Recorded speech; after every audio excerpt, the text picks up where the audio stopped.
How's everybody doing this going on? Happy afternoon? Friday, Saturday, Thursday, whatever day of the week it Whatever day of is. the week this is.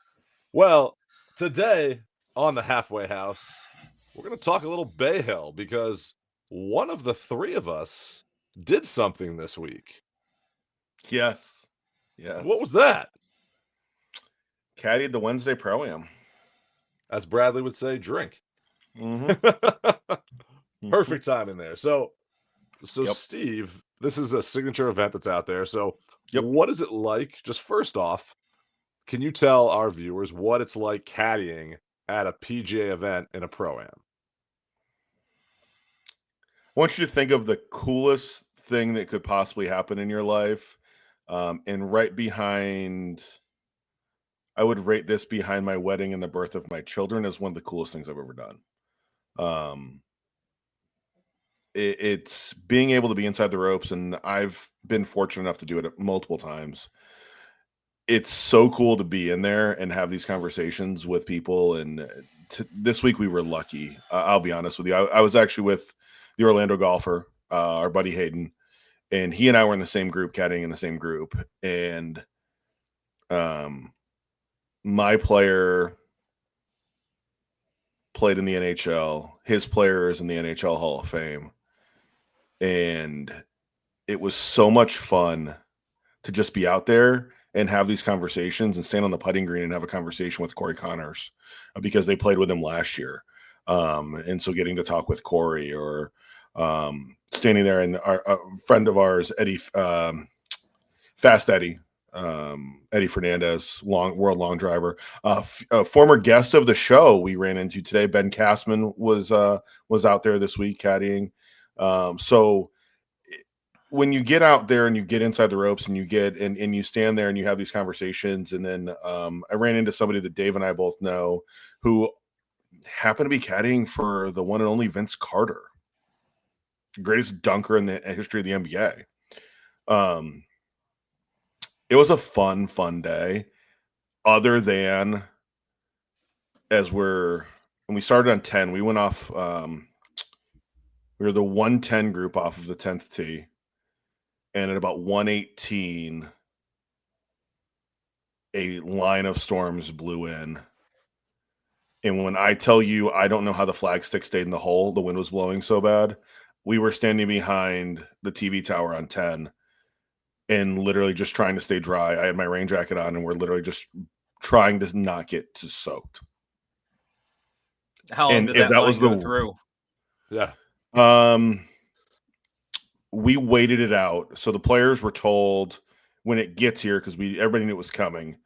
The players were told just stay in position, just stand there. So we were with Siwoo Kim, and I will get into more about Siwoo in a little bit because he was amazing. But to sit and have the conversations, and like you're sitting there and you're like, I'm literally waiting for Siwoo to move, and he just literally stood there right by his golf bag with his caddy, with his umbrella, and they just tried to stay dry. That was it. And it was probably 15 minutes, and it was through. Yeah. So, Dave, you and I have walked this course many times for the Bay Hill Invitational. Steve, you have too. But, Dave, I'm going to ask you this because then I'm going to ask a follow-up question to Steve. When we walked it before, what's your memory and experience about just kind of walking around that course before watching going to the practice green, going to the driving range, going to the different holes? What's your memories of that like at Bay Hill? I mean, for us, we, to go out there and walk it, we were always there, usually before the sun came up, and parking over there on Arnie's other course, which for them to turn that around after being a parking lot is a, groundskeeping, miracle. So props to that team there. Walking around, especially for something like Bay Hill, which is in a residential area, their houses are almost right up next to the rough on some of the fairways, and there's bleachers and grandstands and chairs, and even some kids have lemonade stands set up right there in their yard. So it is one of the more unique and interesting experiences out there, just as how many people were touched by, Arnie, and what that community gives back to that golf course and during those rounds. And that's my experience too, walking around it, was you feel Arnie's presence. And Arnie, when we went, Arnie was still there a lot of the Yep. time. But even after that, you still feel Arnie's presence there, everything that he created at Bay Hill. Like you said, I think it's really interesting that on, what is it, the second hole, I remember like you'd walk along the par three there, and halfway up the cart path, there'd be a fence and a house, and kids would be selling water and Gatorade and Yep. For like snacks. $1. They Yeah, would sell it for like $1. It was great. Like Mhm. a couple bucks, and it you're was ripping all off. going usually to their like basketball team or something like that, or they were buying a Yeah. PS5. I don't know. But it's Ain't mad at them.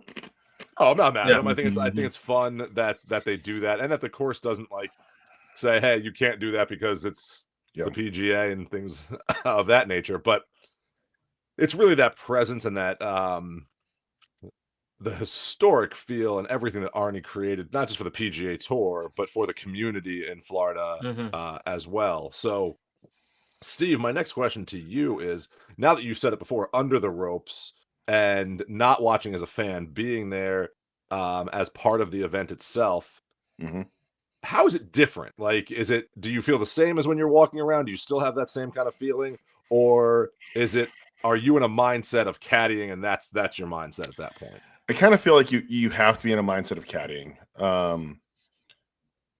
Today's round where I was caddying for Stefan Matteau, and Stefan played and scored a game winner in Game 7, won a Stanley Cup in 1994 with the New York Rangers.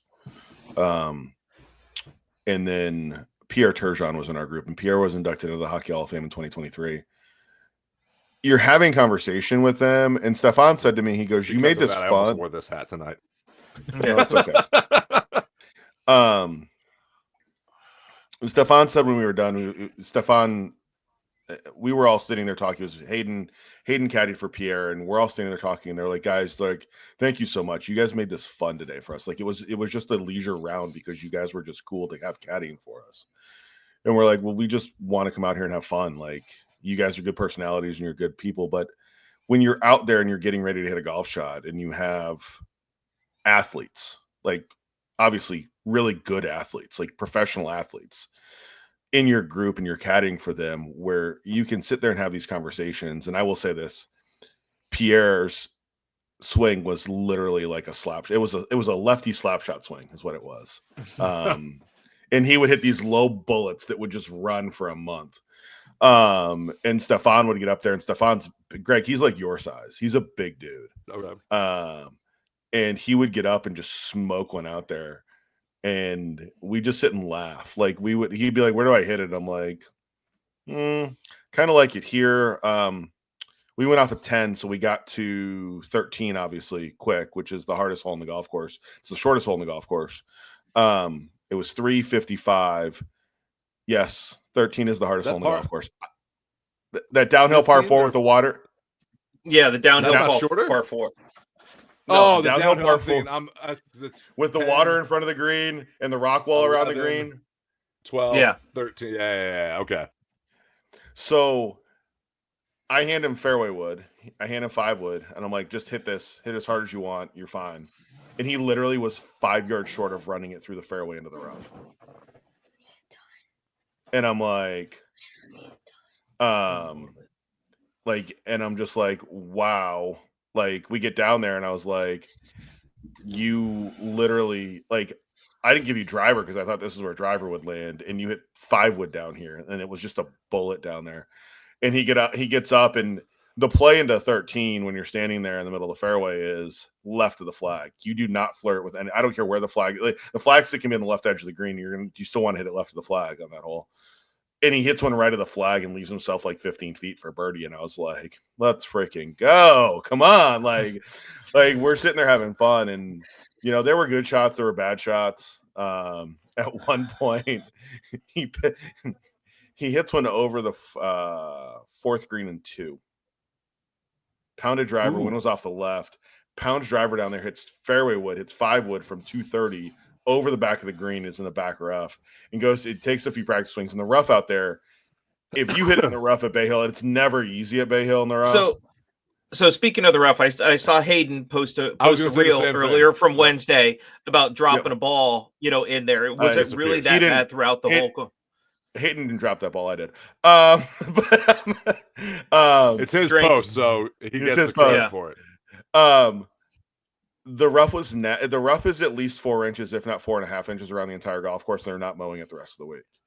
And then it rained today when we're on our first hole. So just matted down. And it's matted down, it's wet, and it was nasty. And thick to go through. Stefan goes to hit this shot, takes a couple of practice swings, and goes to hit it, slides the club right underneath the ball, and the ball sinks further into the ground. And I looked at him, I was like, good practice swing. And I just played it off real quick, right? And he starts laughing and couldn't hit his next shot. He just picked it up and threw it on the green. He was like, I can't. He's like, that was the best comment ever. And I was like, well, I mean, it was a good practice swing. So what was the coolest moment you had out there on the course today? I had a couple cool conversations with Siwoo today and Siwoo's caddy. I'll go over the conversations with Siwoo first. The first question I asked Siwoo, and I said, first off, I said, I'm going to guess what it is, but what's your favorite stop on tour? He goes, Augusta. He was followed by the Players. And I said, okay, fair. I said, is this the hardest stop outside of the majors on tour? Is Bay Hill? He said, either this one or Muirfield, Jack's place. Yeah. And I said, okay, I can see that. Yep. And then we had a conversation about the President's Cup. He had his international team rain cover on his back that he carries with him. And I said, Siwoo, I said, as an American, I said, obviously, I'm rooting for Team USA. And he said, yeah, no, get it. And I said, I have to tell you, I said, in running a podcast, I said this on our podcast, I thought it would be a better story if you guys won, because I thought it would make the President's Cup. It would validate the President's Cup. And he said, I agree with you. And I said, after the fact, the conversations that we had on our show were how quickly this match could have turned, and you guys could have won this match very easily. And it wasn't a blowout. It wasn't a whitewash. I said, and after the first day, it could have been. I said, the question I have for you, I said, we all got to relive day 2 on Full Swing. And he goes, yeah. He goes, I watched it. I said, yeah. I said, have you ever had a better day in golf than day 2 of the President's Cup? And he goes, no. He goes, honestly, it was the greatest day, personally, professionally, that I've ever had in golf. And he goes, I said, what was the team room like when you guys got back in there? He goes, it was the craziest scene I've ever seen. And I said, I can't even begin to imagine. He goes, no. He goes, it was unbelievable. And I was like, that's cool. Siwoo's caddy, I met him as Manny today. I found out who Manny was after the round. I'm only going to go as Manny because there are some storylines with Manny, connections to other PGA Tour players. We had a long conversation walking up of 4 today regarding Live and the merger. And I asked the question, I said, is it going to happen? And he goes, I don't know. And I said, okay. I said, there's a lot of egos in the room. He goes, if anybody can get the deal done, it's Trump. And I said, correct. And he goes, I said, are the egos going to get in the way? And he goes, I'm scared that the egos will get in the way. I said, yeah, there's a lot of them in the room. He goes, yeah, no, too many egos in the room. And I said, yep. And I said, I'm going to ask you this question. Should players be allowed to play on both tours? And he paused and he looks at me and he goes, no. Okay. Yeah. He goes, I don't think so. He goes, I feel like you have to pick one. We will have our first Live player playing in a non-major event. Former Live player coming up at the Players. So yeah, you're going to see this. That's someone actually coming back to the PGA Tour. So it's going to happen at the Players. Correct. So we'll see where it goes from there. There's a major change that's taken place at Bay Hill this week on one of the best holes out there. 17. 17. So that was my next question, Steve. That was Okay. actually my next question to ask you. Is you started on the back 9, so obviously you got to 17 as your 8th hole. Yep. And when you first walked up to it, because we've seen the pictures, we've seen what's happened there. And to be honest, if you have, I saw a side-by-side before, unless you've played this course before or gone to this event before, you're not going to notice what they did. It's not going to be a difference to the average fan watching on TV. Nope. You know, the three of us that have walked it and played it, it's a difference. It is. So what was your first reaction walking up to 17 today? So I always felt I loved the bunker front right. And Greg, you'll understand why I love the bunker front right, is it reminded me very much of a Mike Strand's bunker. 100%. It ran down into the water, and I've played out of that bunker. Right. I'm not surprised. You played in the dark out of that bunker. I played in the dark out of that bunker, yes. So I love that bunker because it reminded me to me, it was a nod to Mike Strand's. And it may not have been done in that way, but that was what it was to me. And the greatness that was Mike Strand's and the designs that Mike Strand's did. You walk up there now. That from Arnie. Right. No, no, Mike did it first. That bunker wasn't always there like that. Okay. They've widened the pond on the left. So the pond comes in further to the left where the grandstand is now. I think it actually would play an easier hole without the grandstand there.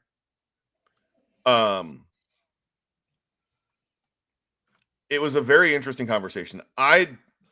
So two players, so my player Stefan and Pierre both hit one that didn't carry on the right side, and they hit into the bank. Now the rough there is thick enough that it doesn't roll back down into the water. And it would have been in a bunker before. Would have been in a bunker before, but the rough there is thick enough now that it grabs. Now, I don't know how it's thick enough just now, and because it's also wet today. No, it's thick enough. Wet, it won't. Okay. It won't roll back down into the water. Okay. There's part of me that wished they shaved the bank and didn't leave the rough there. Yeah. Because I feel like understanding how you got to Arnold go at it or you got to go left. I feel like understanding how Arnold wanted that golf course set up, I'm surprised they left the rough there because it's going to catch a lot of golf balls. I had to ask the question because Siwoo went back and played it from 213. It hit one to 5 feet. Literally, Siwoo stuffed one in there, okay? And they're walking down from that back tee box, and we all know where that back tee box is, all the way at the back in the tunnel back there that it is. And I said, "Hey, Siwoo," and he goes, "Yeah." And I said, "From back there, better or worse hole this year versus last year?" He goes, "Oh, it's way worse." Okay. Like worse as in more difficult or just a worse design? Worse design. Okay. He said, "Here's the problem." He goes, we walked up. We were walking through the tunnel, and now they have it set up. And you guys haven't been there. I don't think since you guys haven't been there since they redid this. They've expanded the grandstand, the suites down further, almost to where the pond is. No, I've seen it on TV. Yeah. So there's a tunnel there. You almost feel like you're walking into the Coliseum. There's this tunnel with these like strobe lights hanging on the wall that you're like walking through. As you're walking, as you're walking to the green, yeah. Okay. And you're walking underneath the luxury boxes, and you walk through. And we walk out, and I'm with Siwoo, his caddy. Stefan had stopped because the guy recognized him. There was a guy that recognized him. We want to take a picture with him. And we're walking out, and I look, and I'm like, "You're in contention on Sunday. Where are you hitting this thing? Because we all know where the flag's going to be." And he goes, "Right." He goes, "Left bunker. It's my miss." Makes sense. Yeah. He goes, "I'm trying to miss it in the left bunker. If I hit it in the left side of the green on 40 feet, I don't really care." And I said, "Okay. That makes sense." Yeah. And he goes, and he's good enough of a sand player that's a good miss there in the bunker. Yeah, but everybody on that tour is such a good sand player, Dave. Like I don't like these guys out of the sand. They're all good. Like with the rough the way it is, Hit it in the bunker. It's way easier than hitting it out of that I rough. think he'd rather be in the sand than have a 40-foot putt for birdie. No, not with that back right flag. Yeah. No, I'd rather take the 40-footer and not hit that long bunker shot. I just think that the hole itself now, I honestly think you're going to see a bunch of tour players hit it left of the flag on Sunday, and it's going to be boring golf. They're going to hit it in the middle of the green. They're going to take their 2 putts, and they're going to move to the 18th tee. 18's actually going to be an easier birdie. I think you'll see that now just because of the way they changed it, and it's new to them this year, so they're going to have to adjust to that and see what they do. So with the last few minutes we got here, Steve, I want to ask you really 2 more questions. One, how did the Nikon rangefinder hold up today? The Nikon rangefinder was amazing, even in the rain after it got wet. I'll tell you what, the lock on it, it's quick to lock, and it was just a fun. It's a fun device to use. I do have a couple pictures I'm waiting on. The Orlando golfer took some pictures of me using it, so we're gonna get those out there on social media in action. But it's a great device, and can't wait for you guys to get it. I'm excited for you guys to get it. So with that, this week on the Tavern, if you haven't seen this week's Tavern episode, we had jacket sunscreen on there. Yes. Did you use jacket today? I'm assuming I you might did not put the have jacket on. We were on the driving range. The sun was out at that point, ahead of the front line that came through. I'm going to be honest with you. I'm not using another sunscreen ever again. Nice. It's that good. Greg, before we go, and I know we're trying to wrap here, I had something really cool happen today, and it had nothing to do with me. It had nothing to do with Hayden, our group. A while back, funny, it was the week of the LPGA tournament when I caddied in the Wednesday at the LPGA tournament. A follower that follows me on Facebook, who is a caddy at Bethpage, had posted a picture of his sister with Annika, and I happened to caddy with Annika in the morning. And I was like, dude, I saw your sister, literally. Like, I was in Annika's group. I was the caddy for the amateurs. And he's like, are you kidding me? You caddied? Like, and he wanted to, like, we were messaging back and forth about caddying, and he's like, do you caddy any other, like, are you a full-time caddy? I'm like, no, I'm a mortgage broker. Like, that's what I do. And he's like, oh, that's so cool. And he's like, you caddy any other events? And I was like, oh, I caddy the Wednesday at Bay Hill. I'm on the list for the Wednesday at Bay Hill. And he was like, oh, he's like, that's literally my bucket list of events that I would ever want to caddy is I want to caddy the Pro-Am at Bay Hill. And I laughed and I was like, really? And he's like, yeah, no. He goes, so much respect for Arnold Palmer, so much respect for the event, the golf course. He's like, it's literally my dream to caddy this event. And I was like, well, I know a guy. Let me send an email. And so Caddy Master sent him an email. And I said, hey, are you still looking for caddies? Do you need any? And he's like, actually, we need a couple more.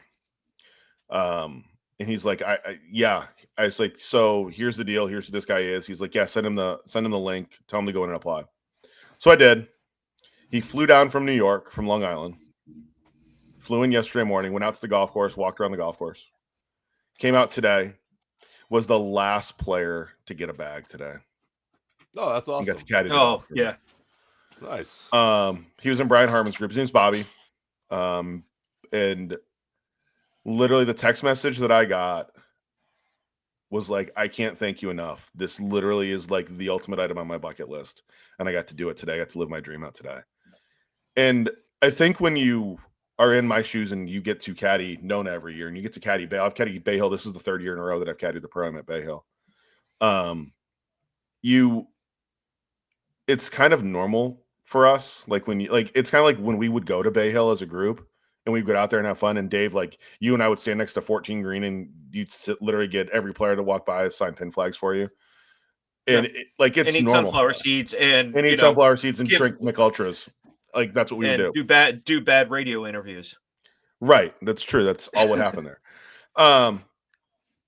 When you have and I think there's part of me that at this point kind of takes it for granted. And I don't mean to take it for granted because it's truly an honor to be able to go out there and do this. But when you can go out there and you can see somebody and he went off the same time we did off the first tee. So we make the turn and they're standing on 10. And we're walking across to 1 and he's standing on the 10th tee box. And I walk over and I'm like, you having fun? And literally the smile on his face. And I just want to say, Bobby, I'm so glad you got to do this today. And got to be out there, because to me, it was one of the absolute, it reminded me again why it's cool to do this. And you don't take for granted what I'm lucky enough to get to do. That's awesome.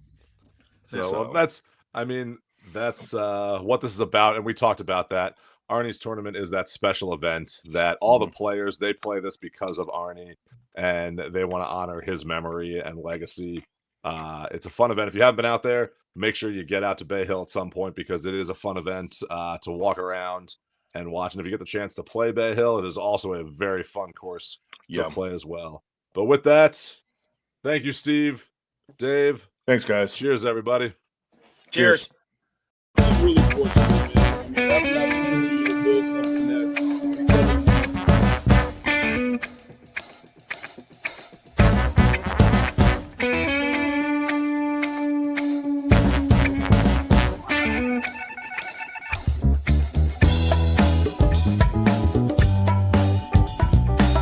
gone viral on our TikTok. That somebody was commenting about playing Whistling Straits for 700